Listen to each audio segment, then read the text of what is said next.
Eu não sabia, nunca tinha pegado numa Bíblia para ler, não frequentava a igreja, e mesmo assim eu tive uma visão na qual o Senhor me mostrou o arrebatamento da igreja. Aleluia. Eu não sabia nem o que era arrebatamento. O que é arrebatamento?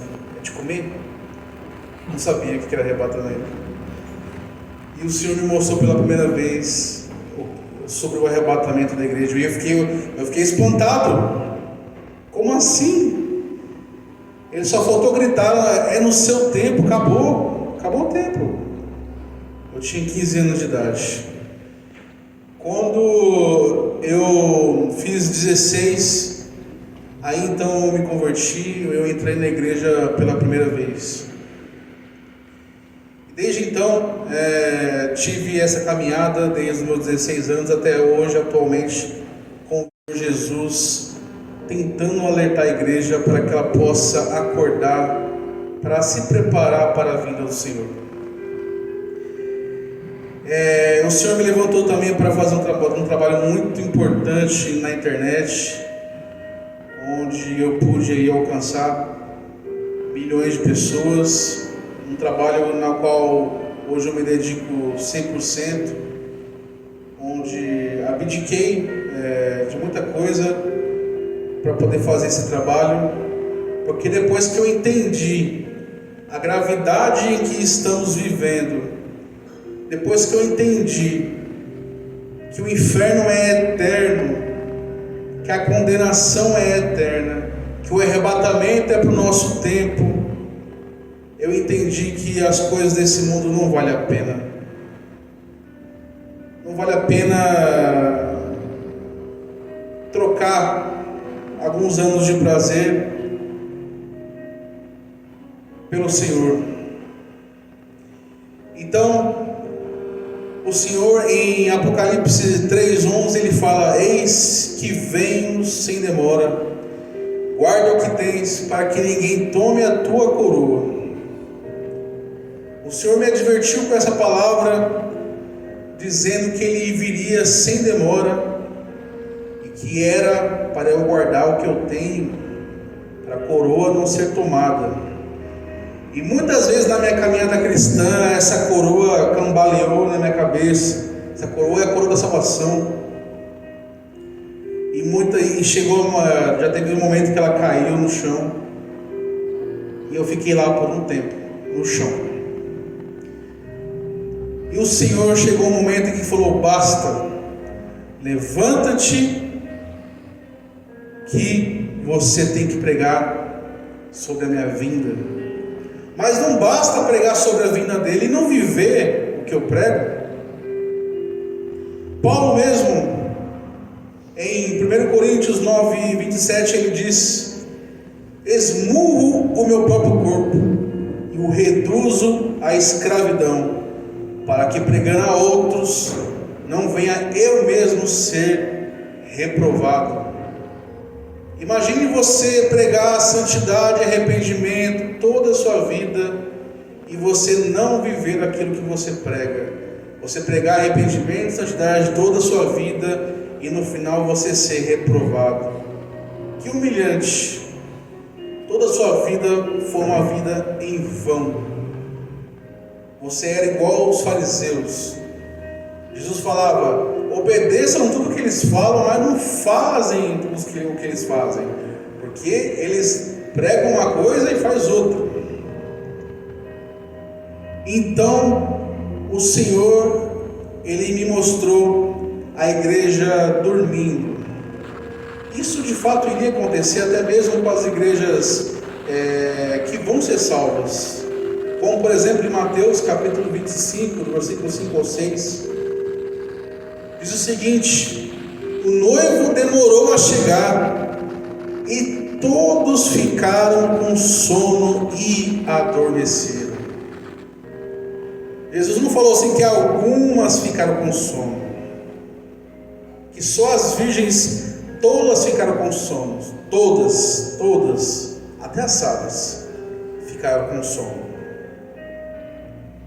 Então, a única mensagem para acordar essa igreja que está com sono, que está adormecida, é só uma: o evangelho da cruz e do sangue do arrependimento. Porque o versículo 6 diz: à meia-noite ouviu-se um grito, o noivo se aproxima, saia ao encontro dele. À meia-noite, na hora mais obscura, na hora mais escura da noite, onde tem o maior pecado, Deus disse: basta. Ele enviou um grito da meia-noite: acorda, saia e encontra o noivo. É só essa mensagem que pode acordar uma igreja adormecida. Durante o meu tempo de cristão, eu já vi muitos pastores com a igreja adormecida e ele não sabia o que fazer. Então ele começava a bolar outros planos que não era da parte do Senhor. Eu vou começar a fazer muitos retiros, isso com certeza vai acordar a igreja. Eu vou começar a fazer campeonato de futebol, isso vai com certeza avivar os jovens, eles vão ficar muito felizes. Eu vou fazer muita gincana na minha igreja, eu vou fazer campeonato de videogame na minha igreja. Mas uma coisa eu digo: se a mensagem de Cristo não fazer com que o jovem, com que a pessoa de meia idade, com que a pessoa velha não se arrependa, nada mais pode fazer. Então, emendando com esse versículo, o Senhor me deu Apocalipse capítulo 22, no versículo 17, que diz: o Espírito e a noiva dizem: vem. E todo aquele que ouvir, diga: vem. Você percebe que o Espírito está dizendo: vem. A noiva de Cristo, a noiva santa, ataviada, preparada, que anda em santidade, ela tem que dizer: vem. Muitas vezes o Espírito está dizendo: vem, e você está dizendo: fica aí, porque eu ainda tenho que casar, eu ainda tenho que realizar projetos, eu sou muito novo, eu tenho que casar, eu tenho que ter filhos, eu tenho que terminar meus estudos, amanhã eu me preparo. Mas o amanhã pode não ter. Você pode ser pego tanto pelo arrebatamento da igreja, quanto por uma morte iminente. Hoje em dia vemos jovens morrendo de mal súbito, infarto, não precisa nem estar doente para morrer. Jovens, crianças, pessoas de meia idade, velhos, qualquer um pode morrer a qualquer momento. Você não sabe o dia da manhã, você não sabe o que vai acontecer com você daqui a 10 minutos.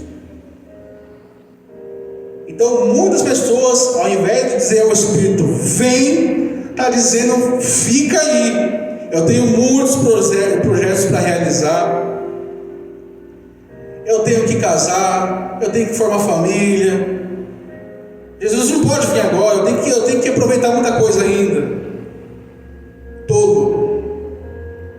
O Senhor Jesus fala: hoje mesmo te pedirão tua alma, para quem será? Então a igreja que ela é fiel, quando o Espírito diz: vem, ela também diz: vem. Você tem a mentalidade hoje de dizer a Deus: venha? Você tem orado pela vinda do Senhor? Ou você tem medo que Ele venha? Porque se você tiver medo que Ele venha, alguma coisa está de errado na sua vida. Você sabe que você precisa mudar. Por que temos muito medo da vinda do Senhor? A vinda do Senhor para a igreja que é fiel tem que ser motivo de alegria. Será que nós estamos orando pela vinda do Senhor? Estamos dizendo: Maranata, vem Jesus, vem nos buscar, porque não aguento mais essa terra corrompida, essa terra me puxa sempre para o pecado sempre está diante de mim. Então o Senhor me levou para muitos textos conectados. Depois disso, quando eu li, eu fiquei chocado. E também o Senhor me mostrou logo em seguida Mateus 13. Ele fala da parábola do semeador. Mateus 13, versículo 3, ele diz: Jesus lhe ensinou muitas coisas por meio de parábolas. Ele dizia: certo homem saiu para semear. Versículo 4: enquanto semeava, uma parte das sementes caiu à beira do caminho, e os pássaros vieram e as comeram. Versículo 5: outra parte caiu no meio de pedras, onde havia pouca terra. Essas sementes brotaram depressa, pois a terra não era funda. Mas quando o sol apareceu, elas secaram, pois não tinham raízes. Outra parte das sementes caiu no meio dos espinhos, os quais cresceram e as sufocaram. Os discípulos de momento não entenderam essa parábola, e o Senhor Jesus, a partir do verso 20, ele teve que explicar. Ele diz, a partir do verso 20: a semente que caiu no meio de pedras representa a pessoa que ouve a mensagem a respeito do reino e com muita alegria a aceita imediatamente. Versículo 21: mas, como não tem raiz, não dura muito tempo. Assim que encontra dificuldades, ou que é perseguida por causa da mensagem, abandona a sua fé. Versículo 22: a semente que caiu no meio de espinhos representa a pessoa que ouve a mensagem a respeito do reino, mas é sufocada pelas preocupações com as coisas dessa vida e pela ilusão das riquezas. Essa pessoa não produz nenhum fruto. Isso se conectou muito com o que foi dito anteriormente. O Espírito dizendo vem e a igreja dizendo fica. Eu tenho umas preocupações do mundo. Eu preciso casar, eu preciso ter filhos, eu preciso me formar, eu preciso formar uma banda, eu preciso ser alguém famoso, eu preciso fazer algumas conquistas que eu ainda não fiz, algumas realizações. Mas e se o arrebatamento te pegar antes? Se uma morte repentina te pegar antes? O que será de ti se você estiver diante do Senhor totalmente despreparado? É terrível. Então essa mensagem que eu estou pregando para vocês hoje vai servir para duas coisas. Uma será de alerta. Ou você sai hoje daqui mudado, pronto para mudar, se arrepender. E quando eu falo se arrepender, não é se arrepender por boca, mas mudar as suas atitudes. Mas se você não mudar, essa mensagem vai servir contra você no dia do juízo. Vai servir de testemunho contra você. Porque no dia do juízo você não vai poder chegar até Deus e falar: eu não sabia. Você vai ser indesculpável diante de Deus, porque você sabia. Deus, Ele mandou mensageiros para te avisar e você não deu ouvidos. Eu vejo muitos falsos profetas pervertendo a igreja. Como é que eles fazem? Eles pegam um envelope e falam aqui: toma, faça um voto com Deus aqui. Barganha. Olha, esse lenço aqui eu trouxe de Israel, ungido de Israel. R$1.000 um voto aqui para você levar esse lenço para a tua casa. Os falsos profetas do evangelho da prosperidade. Esses nós temos que ter muito cuidado e expulsá-los do púlpito. Está vendo esse óleo aqui? Eu trouxe de Israel, eu orei no monte, eu ungi ele. Se você fizer um voto com Deus, R$1.000, você leva ele para casa, você vai ser muito abençoado. Lobo, falso profeta. Muitos cristãos se pervertendo por causa desses falsos profetas. Pessoas no segundo, terceiro, quarto casamento. Jovens aprofundados na pornografia. Eu falo isso porque também eu fiquei mais de uma década preso na pornografia, na masturbação. Isso é um problema acho que quase crônico aí na igreja, entre os jovens, a maioria entre os jovens. Isso assola também até os adultos. Então, quando eu estava orando, o Senhor ele me guiou para falar de muitas coisas a respeito hoje sobre santidade para todas as faixas etárias de idade, para os jovens, para os de meia idade, para as pessoas mais velhas. Então os jovens, eles estão tão vaidosos que eles acabam de assistir um vídeo de pornografia e eles vão para a igreja. Vão cantar em cima do púlpito. Não estão nem aí, acham que é normal. Quando o jovem se veste, ele se veste com a intenção de agradar a outra varoa ali. Será que eu colocando uma roupa mais apertada, eu vou causar ali, chamar a atenção daquela menina ali? Isso acontece até mesmo com adultos. Não vigiam os seus atos, nas suas vestimentas.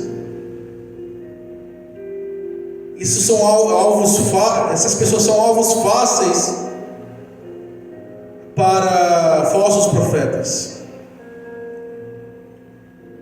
E o Senhor ele me deixou muito triste, pois eu vi muitos jovens caindo nisso, e muitos jovens até hoje, pessoas adultas casadas, me procuram pedindo conselho, porque está preso na pornografia, na masturbação. Pessoas que não conseguem se preparar para a vinda de Cristo, porque elas estão tão agarradas nesse mundo, que as coisas materiais criaram raízes dentro dela. Então hoje o Senhor, Ele convida a igreja a se arrepender verdadeiramente. A igreja hoje precisa entender o que é a eternidade. Você só tem dois destinos. Não existe um purgatório. Ou você vai para o céu, ou para o inferno.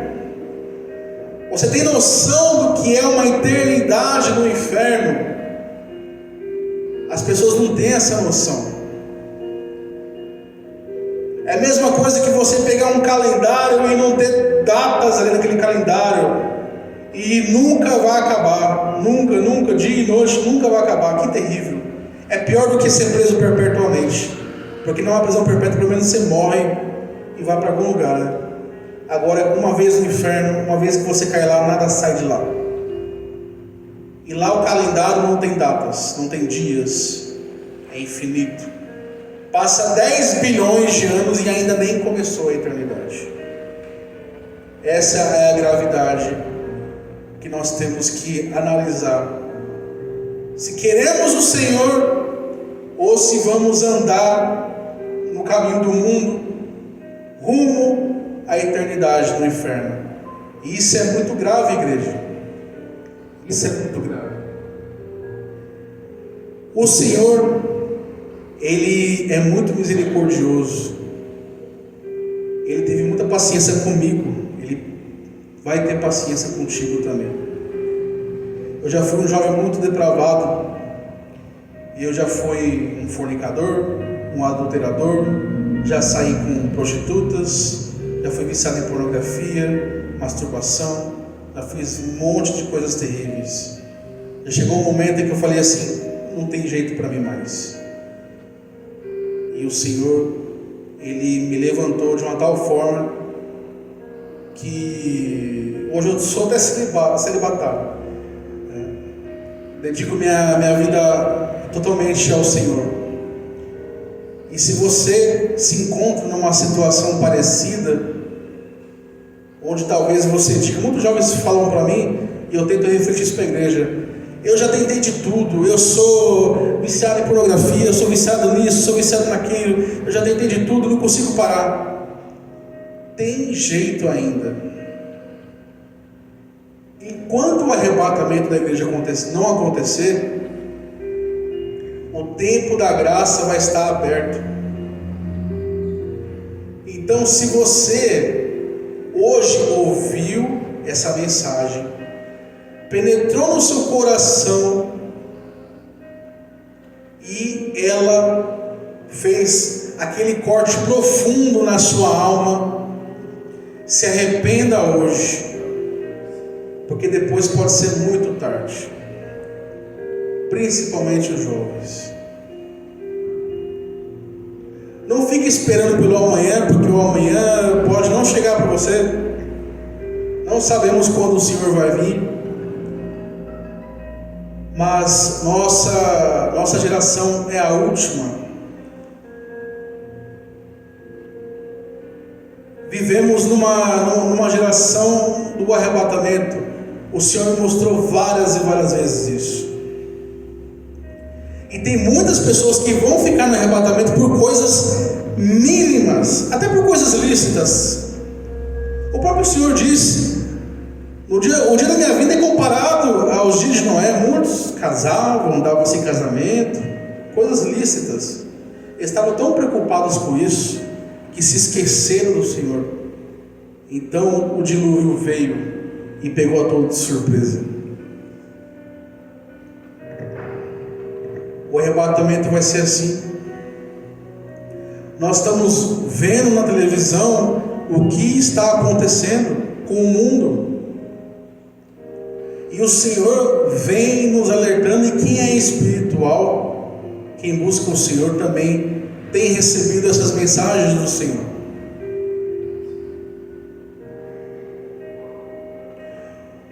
O Senhor comigo, nesse ano, falou muitas vezes comigo a respeito do arrebatamento. Ele me mostrava guerras, sempre em direção a Israel. É como se Israel fosse o relógio de Deus. O que acontece lá reflete no mundo. O que acontece lá reflete no mundo. Então o Senhor mandava eu olhar para Israel e depois olhar para a igreja e dizer: igreja, acorda. O Senhor Jesus está vindo. O Messias está vindo. Eu já tive muitas experiências com o Senhor que não convém contar aqui agora. Talvez um outro dia eu possa compartilhar isso. Mas eu já tive, Deus me deu duas experiências que eu queria compartilhar com a igreja. Eu creio que vai servir para edificação. Ele me mostrou uma experiência, eu ficando no arrebatamento e eu sendo arrebatado. Quando o Senhor me mostrou essa experiência de eu sendo arrebatado, Ele não mostrou só a experiência, Ele fez eu viver a experiência. Eu senti uma alegria que eu não consigo descrever, uma alegria que não existe aqui na terra. Se me desse todas as riquezas, tudo que há de bom no mundo, tudo, não se compara. A única forma que eu consigo achar de te explicar qual foi esse sentimento de felicidade que eu senti é que, se eu visse minha família toda indo para o inferno, mesmo assim eu não sofreria. Tamanha alegria que eu senti naquele dia que Ele me mostrou o arrebatamento e também as emoções. Esse é a única forma que eu encontrei de explicar a situação, a emoção, a sensação que era de ser salvo, de ser santo. Valeu a pena aquele sentimento de alívio, valeu a pena seguir o Senhor, valeu a pena andar em santidade, valeu a pena andar em arrependimento, valeu a pena se desviar do mundo, valeu a pena não cair em fornicação, valeu a pena eu não cometer adultério, valeu a pena eu não ser um lascívio, valeu a pena eu não vestir roupas indignas, que não convém ao cristão, valeu a pena eu ser fiel à minha esposa, valeu a pena eu obedecer aos meus pais, valeu a pena. Glória a Deus, aleluia, Senhor. O Senhor também me mostrou eu ficando no arrebatamento, e que sensação terrível. Era como se eu rangesse meus dentes e rolasse no chão como uma criança birrenta. Era como se eu tivesse uma sensação de perder tudo, a vida não faz mais sentido. Eu queria morrer. Sensação de morte. Essa é a sensação dos que vão ficar no arrebatamento. Mas como cremos que a igreja não passa pela grande tribulação, muitos me perguntam ainda: Juan, quem são os santos da grande tribulação?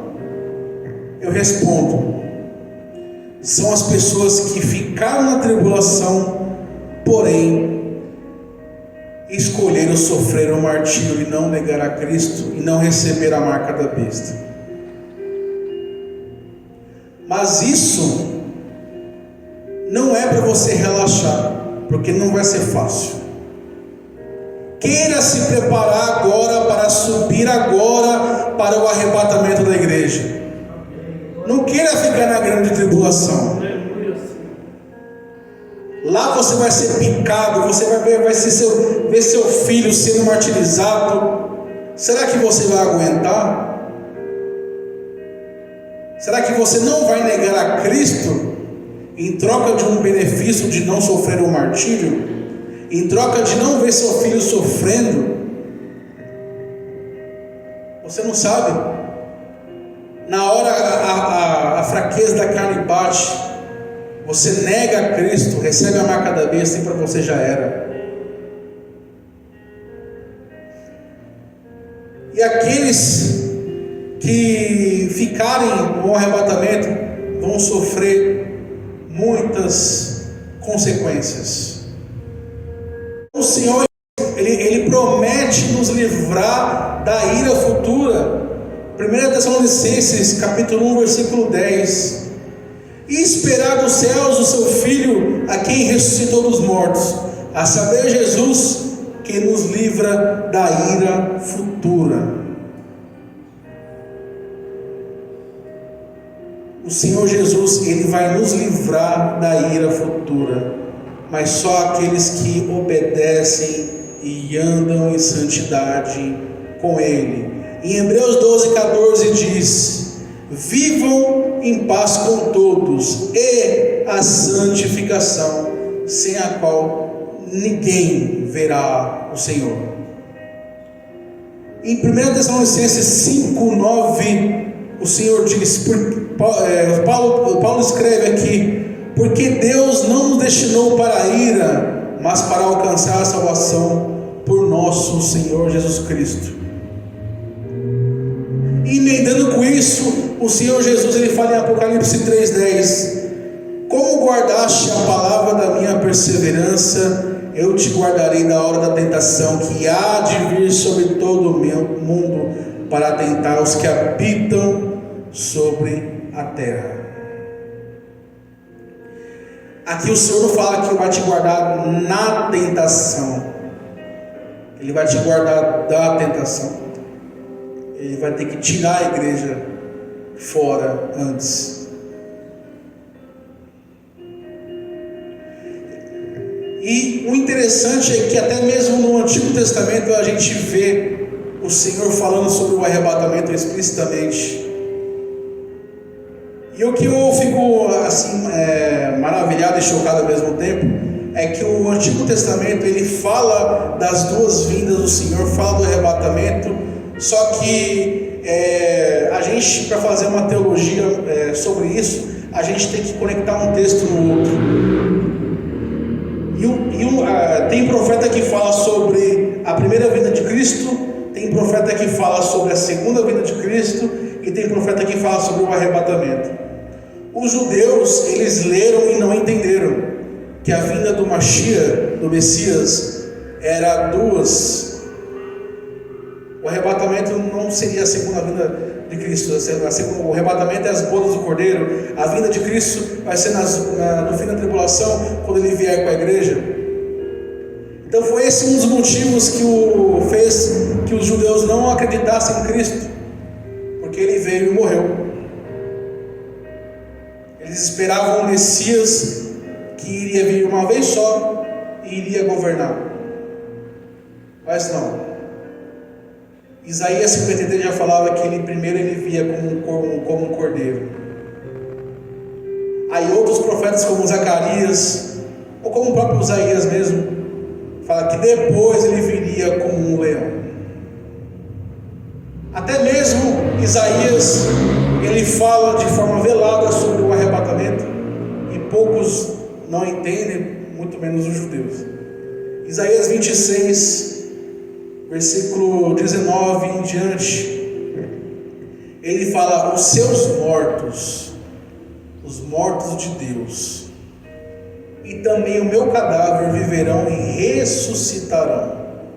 Despertai e exultai os que habitam no pó, porque o teu orvalho, ó Deus, será como o orvalho de vida, e a terra dará a luz aos seus mortos.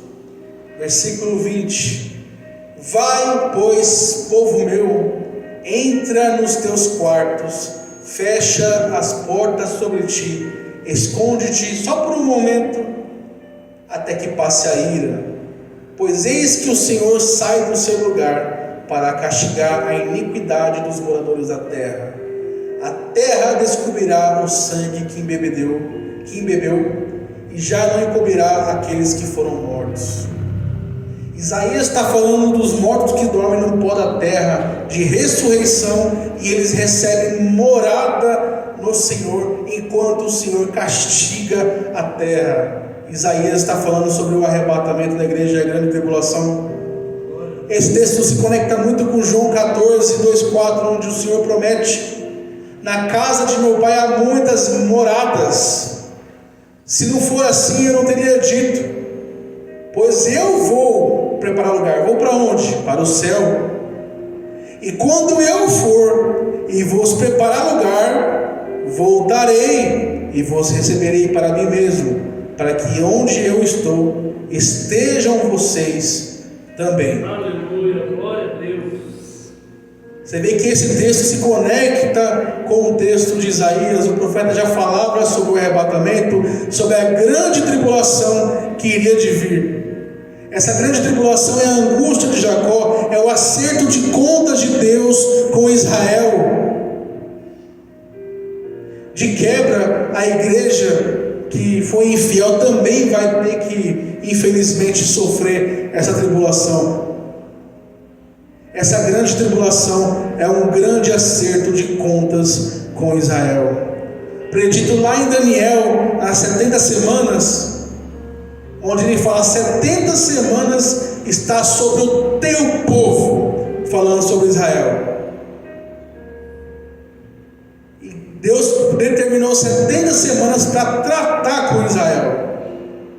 E na semana 70ª é a grande tribulação. É o acerto de contas final. É onde que Israel, ele finalmente vai aceitar o Messias Jesus. Esse texto se conecta muito com 1 Tessalonicenses capítulo 4, do versículo 16. Pois Paulo diz aqui: pois dada a ordem com a voz do arcanjo e o ressoar da trombeta de Deus, o próprio Senhor descerá dos céus, os mortos em Cristo ressuscitarão primeiro. Depois nós, os que estivermos vivos, seremos arrebatados com Ele nas nuvens, para o encontro do Senhor nos ares, e assim estaremos para sempre com o Senhor. Glória. Aqui se cumpre o texto de João, o texto de Isaías. Então o Senhor, Ele acomoda a sua igreja nas suas moradas no céu, enquanto Ele castiga a terra. E é castigo duplo, porque o anticristo vai reinar na terra, castigando a Israel e castigando a igreja que ficou. E o Senhor também vai mandar o seu castigo. A Bíblia diz que a ira de Deus é sem mistura, é um vinho sem mistura, ou seja, sem adocicar, vai ter que ser amargo. Então a igreja infiel passa por essa tribulação, e muitos vão negar a Cristo para poder se aliviar nessa tribulação. E os santos da grande tribulação serão aqueles que vão se arrepender na grande tribulação e vão ter que passar pelo martírio. Já é difícil com o Espírito Santo, vivendo na graça como estamos agora, imagine sem o Espírito Santo, tendo que passar pelo martírio. Creio eu que aquele que for morto por um tiro na cabeça vai ser o mais bem-aventurado, porque as mortes serão terríveis. Então, para poder ser arrebatado, só tem um caminho: santidade. Santidade significa separação do mundo. Eu demorei muito tempo para entender isso. Eu vivi uma vida dupla. Eu queria estar no mundo e ao mesmo tempo na igreja. Você não pode estar em dois lugares ao mesmo tempo. Você não pode cantar para o mundo coisas do mundo, falar de mulher, falar de bebida, ouvir sobre mulher, sobre bebida, música sobre mulher, sobre bebida, sobre sexo, e ao mesmo tempo servir ao Senhor. Você não pode sair ficando por aí, namorando, passando a mão, e ao mesmo tempo querer servir ao Senhor. Você não pode ficar casando 2, 3 vezes, 4, e ao mesmo tempo querer servir ao Senhor. Você não pode comprar o Espírito Santo. Não adianta você fazer barganhas com Deus. Eu comprei um lenço lá, eu tenho um direito sobre a tal bênção sobre Deus. Não é assim que funciona. Eu vou jejuar para alcançar um favor de Deus. Não é assim que funciona. O livro de Tiago, o Tiago fala que muitas vezes a gente pede e não recebe porque pedimos mal. Toda vez que você for pedir algo para o Senhor, que você for fazer um jejum, uma consagração, sempre tem que ser com um objetivo espiritual. Senhor, eu estou fazendo isso para me aproximar mais de Ti, para me consagrar mais a Ti, para ser mais santo. Se eu ainda não estiver em santidade, se eu ainda não estiver no caminho da retidão, por favor, me ensine. Envia o Teu Espírito Santo para que eu possa andar em santidade, para que eu possa aprender a servir a Ti e fazer a Tua vontade. Amém. Glória a Deus. Mesmo que doa na minha alma, mesmo que amigos se separem de mim, mesmo que eu perca amizades, negócios, status, o importante é servir a Ti. Quando Saul perdeu a sua coroa, quando ele foi repreendido por Deus, a preocupação dele era perder a coroa. A preocupação dele não era o relacionamento dele com Deus. Ele disse: eu vou deixar de ser rei? Jamais. A preocupação de Saul era a coroa, era o status, era o trono. Mas quando Davi pecou, a preocupação dele não era a coroa. Ele podia perder a coroa, mas ele disse nos seus salmos que a sua presença não se aparte de mim. diferença entre o homem segundo o coração de Deus, que pecou pior do que Saul, para Saul. Saul estava preocupado com o status, com o trono, com a coroa. Davi não se importava em perder a coroa pelo adultério que ele cometeu. Ele falou assim: pequei, justo é o Senhor. Então ele chorava por arrependimento. Ele não chorava para Deus não tirar o reino dele. Ele chorava para que Deus pudesse perdoá-lo, para que Deus não afastasse a presença dele de Davi. Era esse o intuito de Davi, o caminho que Davi seguia. É por essas e outras que Deus restaurou ele e ainda permitiu que ele continuasse rei. Ainda fez promessas dizendo que o Messias viria da descendência dele, ou seja, o trono de Davi seria um trono eterno.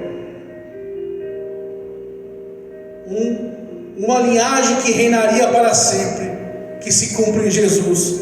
Quando ele voltar, no fim da grande tribulação, ele vai estabelecer o seu reinado em Israel e no mundo todo, no trono de Davi. E o trono de Davi, por meio de Cristo, será eterno. Então o Senhor, Ele nos convida a nos arrepender, a nos santificar e a viver constantemente em arrependimento. Todos os dias, quando você acordar, o seu pensamento tem que ser arrependimento. Arrependimento. Senhor, meus olhos viram coisas hoje que não deveriam ver, eu me arrependo. Até mesmo coisas que você nem foi por sua causa. Eu me arrependo. Eu me arrependo. Todos os dias eu me arrependo. O horário já avança aqui. Eu gostaria de fazer uma oração com todos vocês. Quero pedir que todos fiquem em pé e possam repetir comigo uma oração de arrependimento. Por favor, repitem comigo. Senhor Deus, hoje eu ouvi a Tua palavra. Agora eu sei a necessidade de arrependimento. Eu sou indesculpável. Eu ouvi que o Senhor está vindo. Agora sei que chegou a hora do Senhor se manifestar. Agora eu estou ciente que o arrebatamento vai acontecer. Portanto, eu me arrependo de todos os meus pecados. Desde o meu nascimento. E se ainda tem alguma coisa que eu não me lembro, mas não agrada a Ti, remova da minha vida. Mande o Espírito Santo para me preencher, para me purificar, para que eu possa fazer somente a Tua vontade. No mais poderoso nome de Jesus. Eu nasci de novo. Glória a Deus, obrigado. Aleluia. E assim eu entrego a oportunidade em nome de Jesus.